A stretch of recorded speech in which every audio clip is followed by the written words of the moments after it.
When we think of intimacy in theatrical performance between an artist and an audience participant, we often think about physical closeness, about touching and about looking.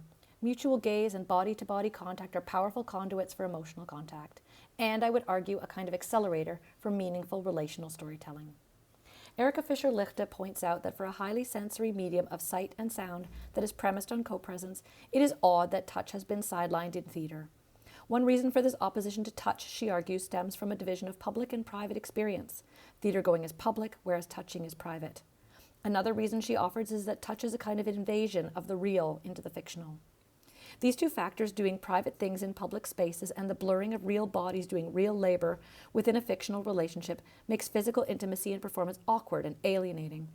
What dramaturgical strategies might be used to activate the intense relationality that intimacy imparts, while at the same time forestalling, curdling self-consciousness? The COVID pandemic offered an opportunity to investigate this question. With a novel virus easily transmissible by close proximity, public health measures forced theater makers to find other means to activate feelings of intimacy without physical co-presence. How is intimacy to be achieved when we are prohibited from being closer than 2 meters, when we are masked, when we fear contagion? Examining 3 recent works of epistolary participatory theater, my thesis is that the indeterminate, disembodied properties of theater by mail and theater by text generate a profound intimacy, an intimacy that is intensely private, imminent, even erotic, and in spite of, or actually perhaps because of, the physically distant and temporally asynchronous format.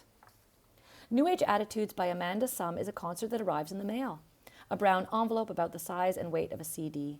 Inside the envelope is a handmade brown construction paper booklet of approximately a dozen pages.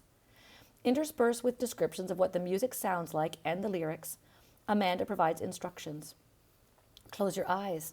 Count from 1 to 60. Can you hear me? I'm singing to you. And even though I cannot confirm Amanda's immediate synchronicity, I feel her. The printed words carry her imagined presence, and she imagines me too.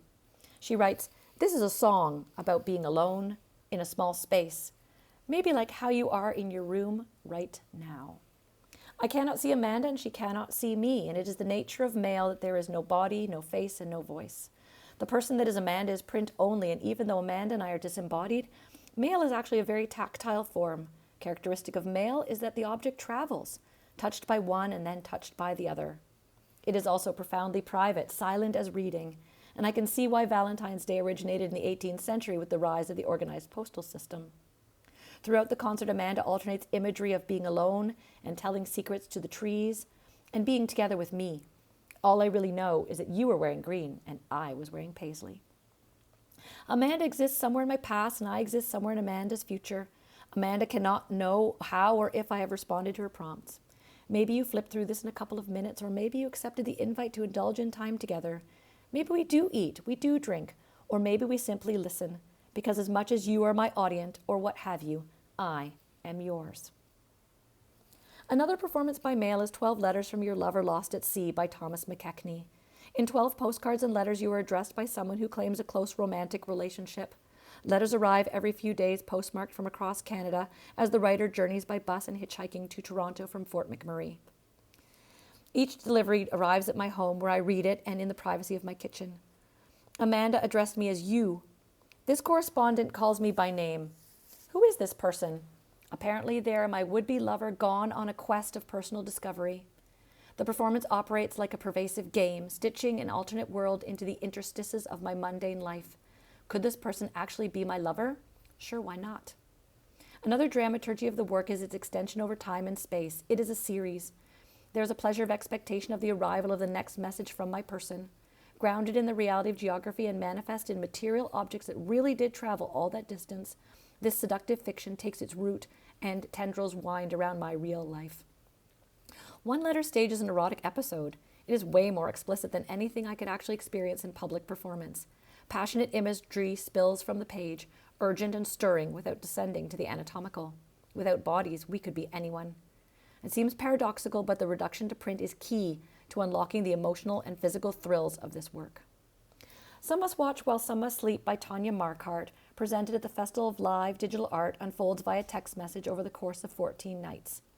Each night you are contacted via SMS either by Tanya or by their sleep persona named X. The one-on-one participatory performance narrative evolves through dialogic banter as you ask and answer questions, play word association games, and paint poetic images. Unlike theater by mail, Some Must Watch is synchronous. Tanya and I are both live together. I can see them there on my screen thinking, 3 flickering dots. Each thought that arrives comes with a little frisson of pleasure. Within the narrative structure of the show, we are building a small world of our own jokes and illusions. We share confidences, random thoughts, do a bit of flirting.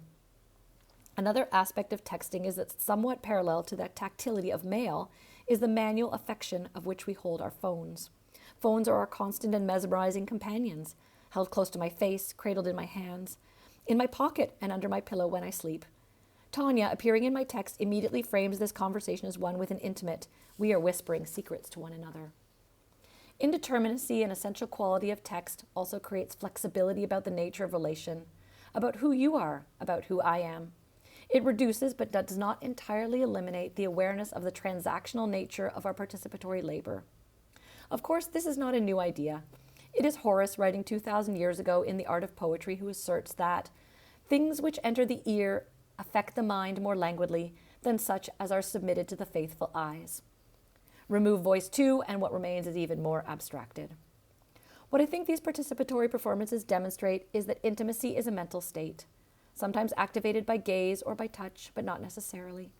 Worlds of epistolary theater manifest in imagination and in this way restore privacy and reduce friction in the interplay of the fictional in the actual.